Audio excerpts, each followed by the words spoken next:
Quero dar as boas-vindas a todo mundo nessa noite. Sejam bem-vindos, de uma maneira especial, aos nossos visitantes. Seja muito bem-vindo nessa noite.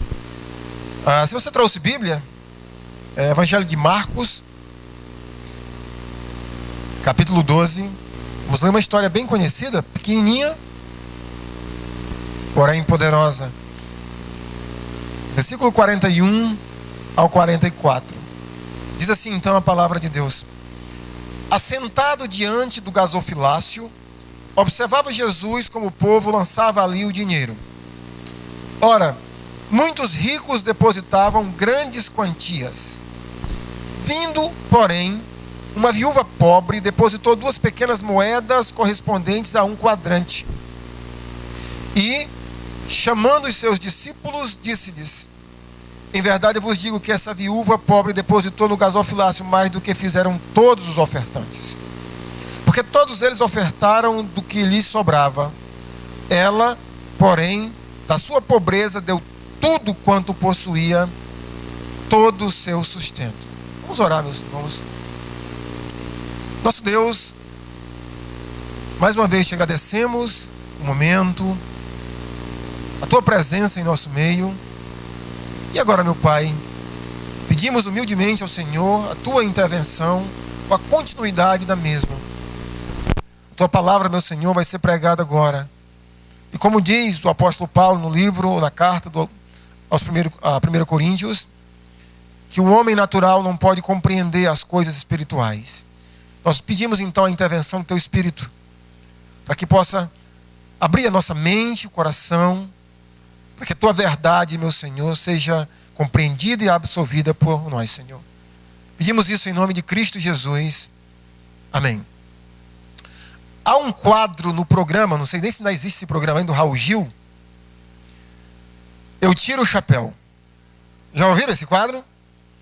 Eu tiro o chapéu. E irmãos, eu tiro o chapéu para pessoas que são batalhadoras, pessoas guerreiras, que a despeito dos problemas que enfrentam, não se entregam às adversidades da vida. Dentre desse grupo de pessoas batalhadoras, eu admiro ainda mais as mulheres que têm esse perfil. Mulheres que às vezes têm que ser pai, mãe, provedor, tem que ser tudo. Há uns 2, 3 sábados atrás, naquela semana da conferência jovem, o irmão Marco Teles falou um pouco no início da mensagem, quando ele falava de Neemias, sobre mulher missionária. E ele falou da mulher missionária numa ótica que não é aquela mulher que literalmente vai para o campo missionário pregar o evangelho, mas aquela mulher, que poderia ser um homem, que cumpre a sua missão. E no sábado eu estava cuidando da beleza, no salão, e aí vamos dizer assim, pastor, então não surgiu efeito, né? Eu já sei. E tinha uma senhora, ela também estava cuidando da beleza. E ela estava pintando o cabelo, e comecei a conversar com ela. E na conversa aquela senhora me falou que era esposa de pastor. Ou tinha sido esposa de pastor. O esposo dela morreu, ele tinha 30 anos. De repente. Eles tinham 2 filhas. O provedor era ele. Ela era mulher de pastor. E quando ele morreu, ela foi trabalhar de empregada doméstica. Para criar as 2 filhas e sustentar. E 26 anos depois, aquela senhora, 21 anos, 26, eu estou na dúvida agora, as 2 filhas estão formadas. Uma é engenheira, se não me engano, a outra é advogada. Ela terminou de contar a história dela, eu com lágrimas nos olhos, eu falei, ontem falaram da senhora na igreja.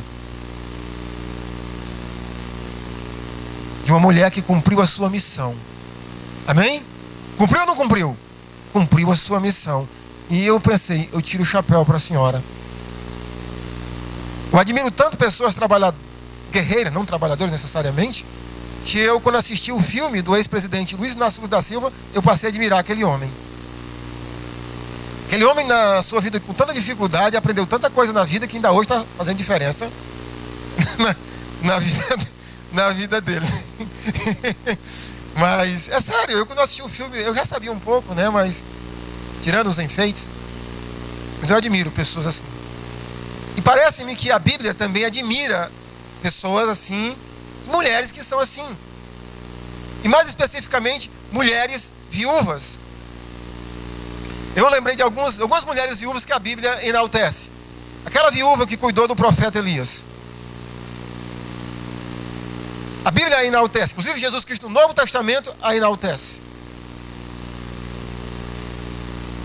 Outras duas viúvas famosas do Antigo Testamento é Noemi e a nora dela, como é o nome dela? Ruth. Duas mulheres que, se eu encontrasse com elas aqui, eu tiraria o chapéu se eu usasse. No Novo Testamento, no Evangelho de Lucas, nós temos uma viúva ali também, que tem 84 anos de idade. E o escritor Lucas diz que ela continuamente permanecia no templo, em jejum e oração, esperando o Messias. E aqui nós temos mais uma vez Jesus enaltecendo que tipo de mulher? Uma mulher viúva. Nós temos aqui uma história em 4 versículos de uma mulher. E essa mulher, meus irmãos, ela é viúva também. E essa pequena história gira em torno, naturalmente, de Jesus, dos ricos, dessa viúva pobre e dos discípulos de Jesus. Nós vamos meditar nessa história, meus irmãos, olhando ela por 2 óticas. Embora aqui em tudo, nessa ótica, está englobado a ótica de Jesus, mas nós vamos tentar colocar 2 colunas nessa história. Olhando Jesus, ou olhando o que Jesus observa, e depois o que essa mulher nos ensina, porque no versículo 43, quando Jesus observa a atitude dessa mulher, perceba que no versículo 43 diz assim: e chamando Jesus os seus discípulos. Jesus chamou os discípulos dele para olhar a atitude dessa mulher viúva. No versículo 41, a história começa dizendo assim: assentado diante do gasofilácio, observava Jesus como o povo lançava ali o dinheiro. É incrível, irmãos, que talvez se a gente nunca imaginasse que Jesus Cristo tivesse essa curiosidade. Imagine se Jesus estivesse aqui, no sentido fisicamente. Por essa história, nesse momento, Jesus estaria nessas primeiras cadeiras. E nesse momento de oferta, que os músicos com o dirigente cantaram a música e dirigiram a oferta. Jesus estaria mais ou menos por aqui. E ele estava observando a gente trazer oferta. Vamos pensar sobre isso. Até onde a Bíblia relata Jesus, claro, Jesus não era fofoqueiro. Por que Jesus estava a observar essa coisa tão corriqueira no meio do povo de Deus? Observando as pessoas que traziam oferta. Tanto os 2 evangelistas que relatam usam a mesma palavra para dizer que Jesus estava atentamente olhando o fluxo de pessoas que traziam as suas ofertas à casa de Deus.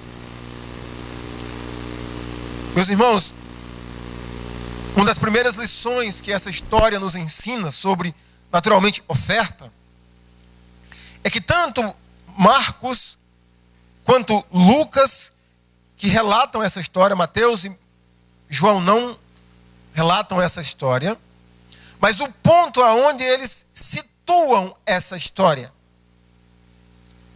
Se nós olharmos tanto no evangelho de Marcos como no de Lucas, o ponto dos seus evangelhos, aonde eles encaixam essa história, é na semana da paixão de Jesus Cristo. Você não disse nada, pastor. Eu sei, ainda não. Mais especificamente, mais ou menos 3 dias antes da morte de Jesus Cristo na cruz do Calvário. Aonde Jesus fazia ou faria a maior oferta de amor pela humanidade. Aonde ele entregaria não parte da sua vida, aonde ele entregou toda a sua vida. E com as palavras do apóstolo Paulo, de 2 Coríntios, capítulo 8, versículo 9, ele diz que Jesus, sendo rico, se fez pobre por causa de cada pessoa que ele iria se entregar por ela. Aonde Jesus entregou-se completamente, ofertou-se em nosso lugar, entregou-se a Deus, fez a maior oferta de amor.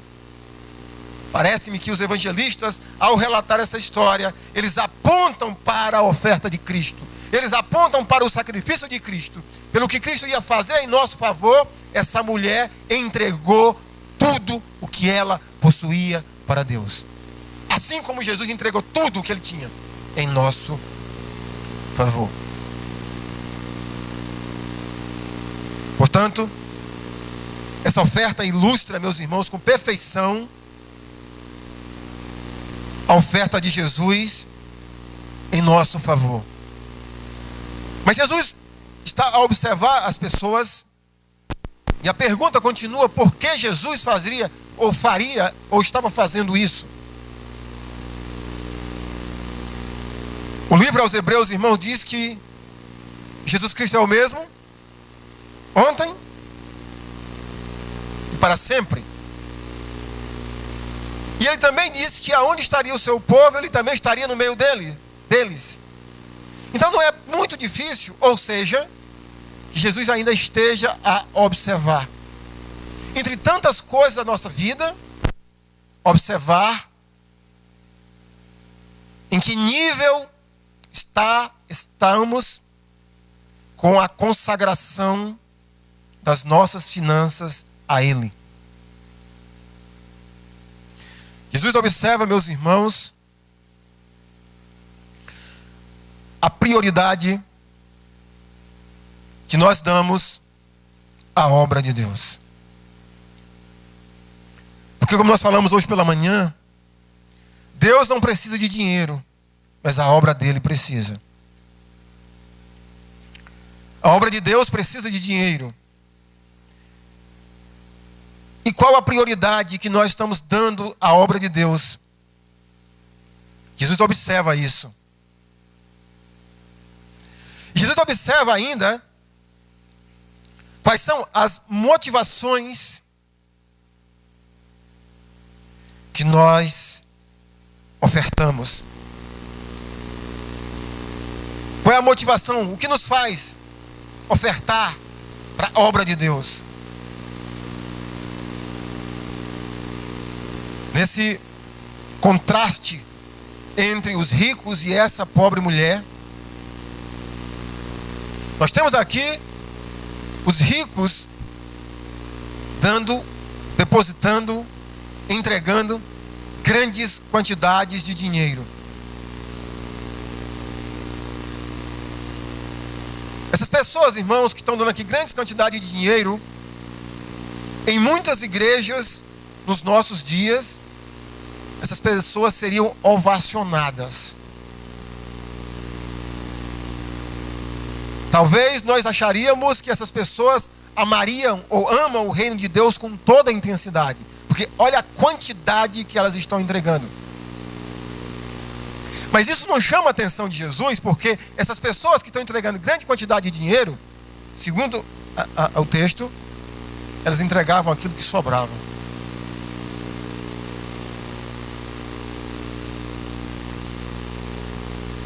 Essa senhora, pobre e viúva, e hoje eu vejo um monte de pessoas, inclusive eu, com medo do futuro do país com relação à previdência social. Nesse tempo não tinha previdência social, meus irmãos. E ela coloca ali 2 pequenas moedas. Marcos especifica, inclusive, o valor. Se fosse converter esse dinheiro no valor de hoje, não compraria um pão francês. É claro que na época teria um valor muito maior do que hoje. Ela coloca tudo. E o que motiva essa senhora a fazer isso é naturalmente o amor que ela tem pela obra de Deus. E quando Jesus vê isso, no versículo 43, ele chama os discípulos. O versículo diz assim: chamando os seus discípulos, disse-lhes: em verdade eu vos digo que esta viúva pobre depositou no gasofilácio mais do que fizeram todos os ofertantes. E ele diz o porquê. Porque essas pessoas que estão trazendo ofertas, eles estão ofertando o que sobra. Ela deu tudo quanto ela possuía, ela deu todo o seu sustento. Você tem que entender, é mais ou menos se essa mulher tivesse passado no banco, acho que Caixa Econômica Federal, tivesse sacado o dinheiro do Bolsa Família e tivesse vindo numa igreja e entregado todo o seu sustento. Cesta básica, energia, água, telefone, internet. Ela não ia usar o WhatsApp aquele mês porque ela não ia ter internet. Ela entregou tudo o que ela possuía.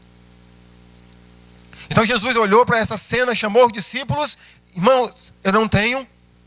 A própria história é muito comprimida, mas como dizer assim, o que Jesus viu de valor nessa mulher, no sentido de que o que ela estava fazendo, o que poderia enriquecer e o que os discípulos poderiam usar no seu ministério pelo exemplo dessa mulher. E olhando para o exemplo dela, meus irmãos, eu queria lhe fazer uma pergunta. Quais são as desculpas que você usa para não ofertar? Hoje, nos últimos anos no nosso país, nos últimos 4, 5 anos no nosso país, a principal desculpa que todos nós usamos para não ofertar é uma que começa com C. Qual é? A crise. Ah, pastor, a crise. Eu sei a crise. A crise. Então, é uma coisa... outros vão usar, além da crise, embora tenha a ver com a crise. Não, pastor, eu ganho tão pouco.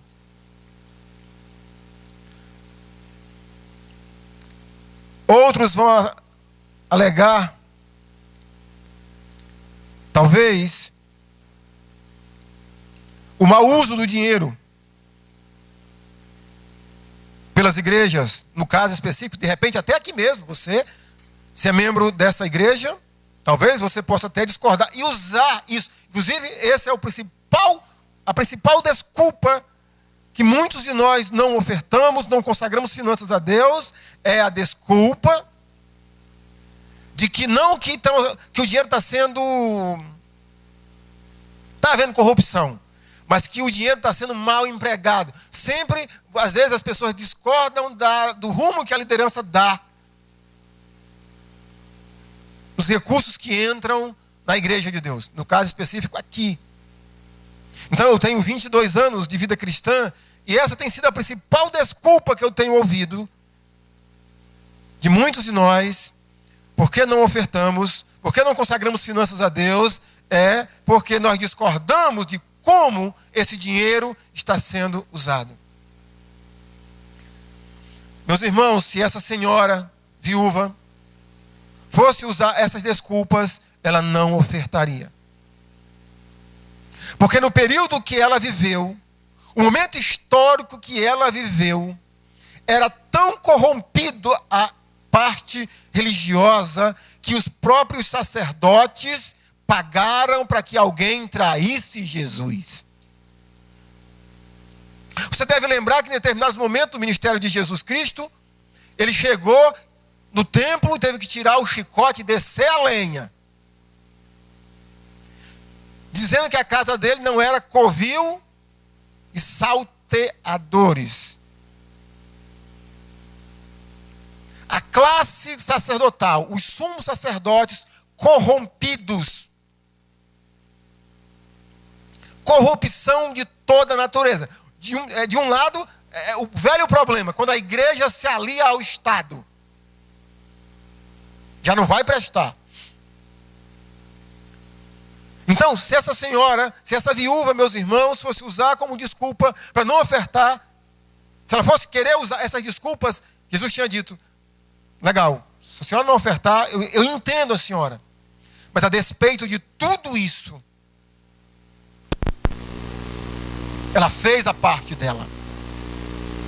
E acredite, irmãos, às vezes eu fico observando essas igrejas da linha da teologia da prosperidade, e quando eu vejo pessoas dando os seus testemunhos, especificamente na área financeira, é possível que ali tenha muita enganação. Mas é possível também que ali tenham pessoas que Deus abençoou, inclusive financeiramente, porque essas pessoas não entregaram a homens. Elas estavam entregando, na sua inocência, sua pureza, elas estavam entregando a Deus. E Deus abençoou. E essas pessoas que usam de uma maneira ilegal a fé das pessoas, Deus está dizendo, elas vão prestar conta comigo. Quais são as desculpas, meus irmãos, que nós usamos, que você usa para não ofertar? Uma segunda lição que essa senhora nos mostra, meus irmãos, é que ofertar é um ato de generosidade. Na mesma epístola que eu me referi anteriormente, de 2 Coríntios, capítulo 8, o apóstolo Paulo diz que as igrejas da Macedônia, a despeito da pobreza deles, eles se fizeram ricos pela generosidade que eles tinham e queriam participar de uma oferta específica para abençoar irmãos que moravam em Jerusalém. Ofertar, meus irmãos, na obra de Deus é um ato de generosidade. Se eu e você não ofertamos, mostra exatamente o contrário, que nós não somos generosos. Nós não somos graciosos. Mas ofertar, meus irmãos, não é só um ato de generosidade. Ofertar também é um ato sacrificial. Jesus Cristo está nos ensinando isso. Por que Jesus Cristo não se impactou com a oferta, com as ofertas das pessoas ricas? Porque eles davam o que estava sobrando. E por que Jesus impactou-se com a oferta dessa viúva? Porque ela deu tudo quanto ela possuía. Ela sacrificou-se para ofertar.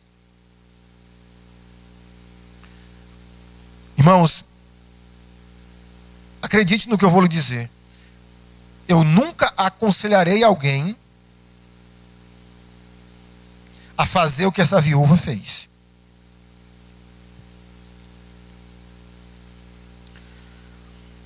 Entregar tudo. É uma questão muito pessoal, é entre o indivíduo e Deus. E se ela ou ele disser, não, Deus, você tem firmeza no coração, o faça. Mas o que eu quero dizer a vocês nessa noite, meus irmãos, é uma coisa que eu aprendi há alguns anos na minha vida cristã. Se eu for esperar para ofertar quando der, se eu for esperar para consagrar finanças quando der, sabe quando que eu vou ofertar? Sabe quando que eu vou consagrar finanças? Sabe quando? Nunca. Nunca eu vou ofertar. Nunca eu vou poder demonstrar para o meu Deus que eu amo o seu reino, a sua obra, se eu não me sacrificar.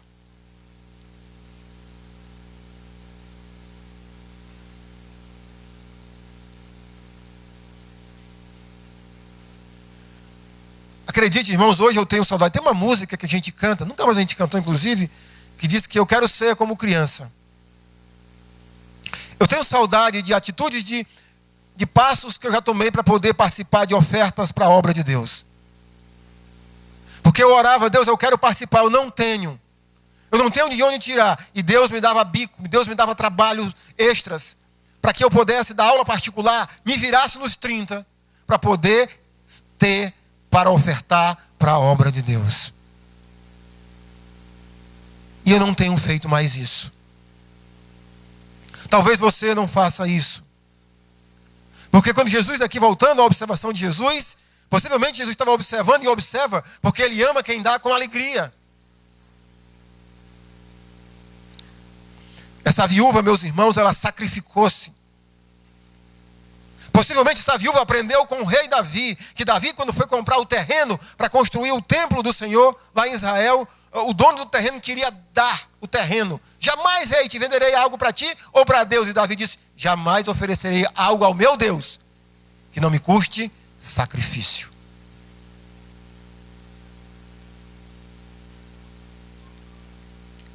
Meus irmãos, ouçam isso que eu irei dizer agora com carinho. Tem uma prática da igreja, de maneira geral, que eu não gosto dela, que é fazer atividades para poder arrecadar dinheiro. Vamos fazer isso, vamos fazer aquilo. Por que eu não gosto dela? Porque inibe o ensinamento das Escrituras. A obra de Deus sempre foi feita por pessoas que sacrificaram, que consagraram finanças a Deus. E consagrar finanças a Deus, a Bíblia chama de duas nomenclaturas: dízimos e ofertas. E quando nós fazemos essas atividades, nós traduzimos para pessoas que continuam a ofertar e para outros que querem comercializar. E quando vem comprar, ainda diz assim, está caro. Não é assim? Eu acho legal por outros aspectos. Inclusive uma maneira de tornar o evangelho conhecido. Mas nunca substitua, meus irmãos, a área de consagração de finanças por algo diferente na sua vida, porque esse é o ensinamento das Escrituras. E Jesus Cristo, na semana, 2, 3 dias antes do seu sacrifício, ele chama os discípulos e mostra o exemplo dessa mulher. Ofertar, meus irmãos, também é um ato de gratidão a Deus. Como eu falei no primeiro ponto da mensagem, essa história ilustra a oferta de Jesus em nosso favor. E quando eu me sacrifico, quando eu abro mão de algo material, pessoal, para poder ofertar para a obra de Deus, é uma maneira que eu estou dizendo a Deus, muito obrigado por tudo que o Senhor fez, faz e fará na minha vida. Ofertar é um ato de gratidão. E uma coisa, irmãos,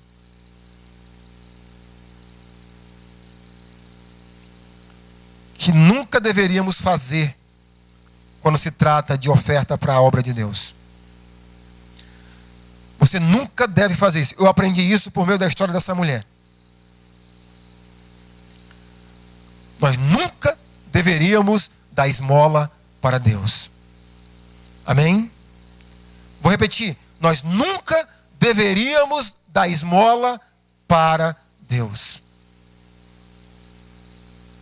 E dar esmola para Deus é dar aquilo que nós não iremos nos sacrificar, é dar o que sobra para Deus. Deus não é cachorro.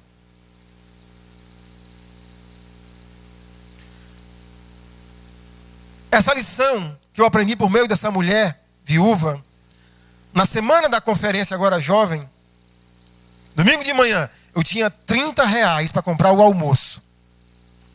Aí anunciaram uma oferta.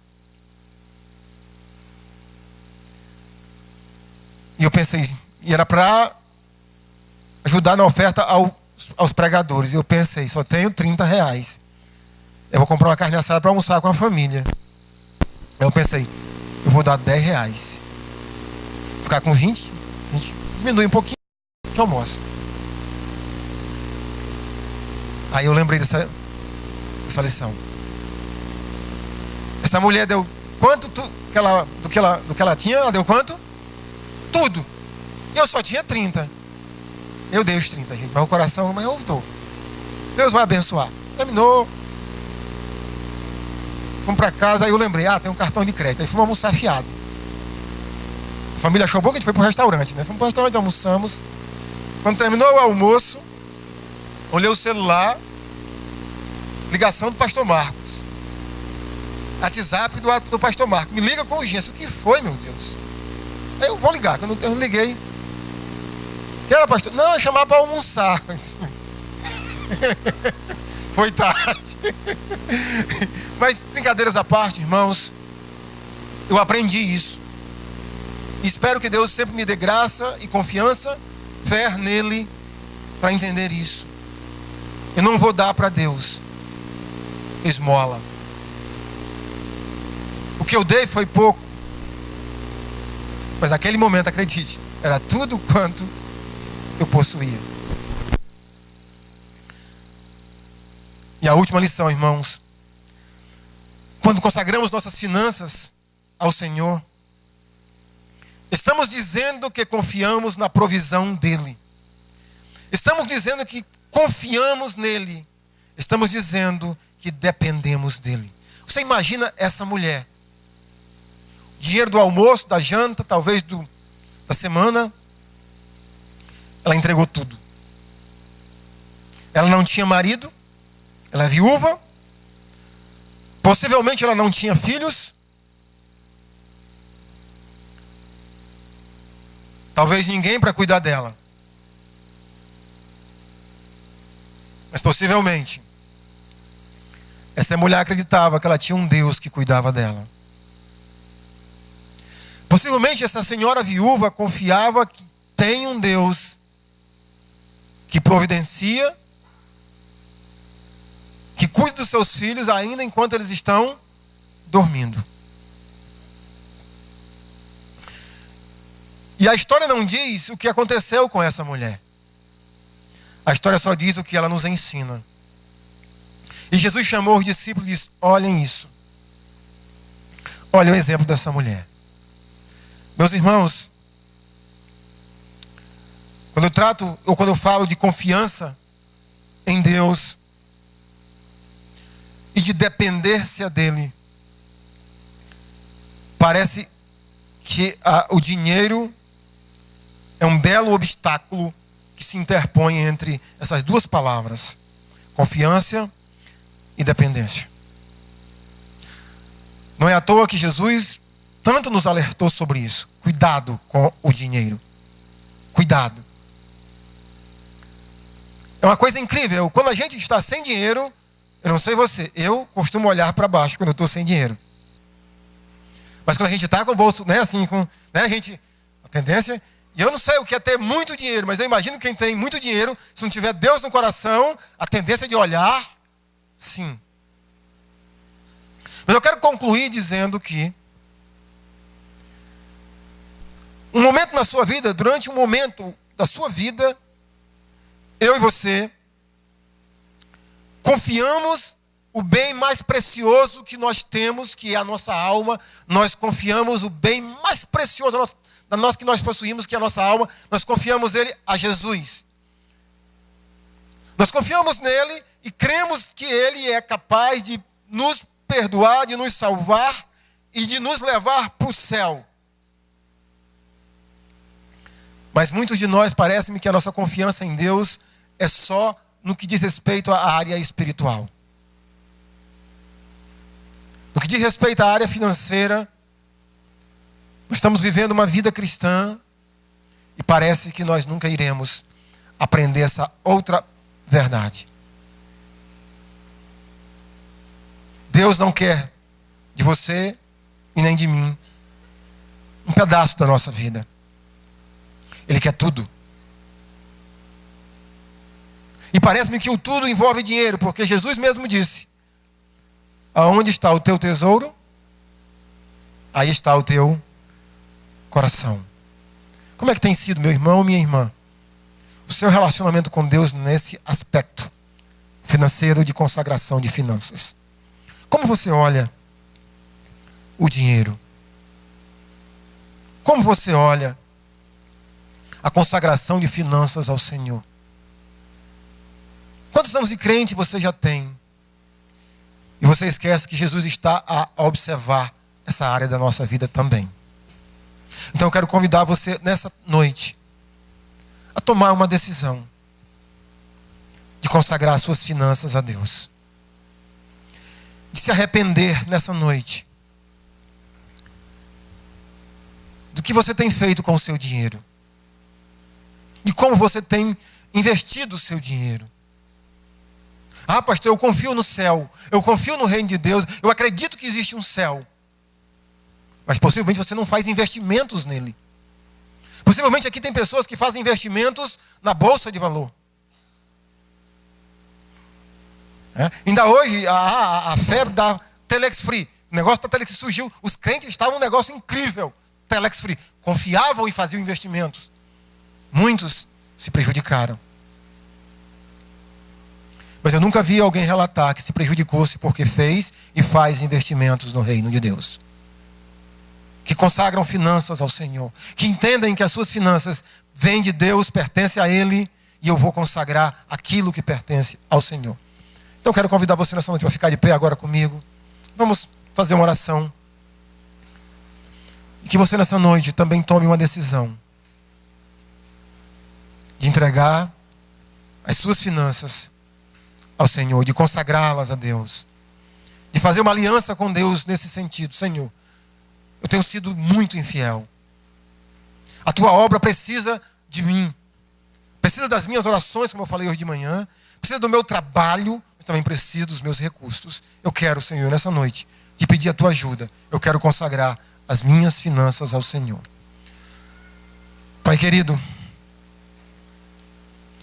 te agradecemos, meu Deus, pela riqueza da que a tua palavra é.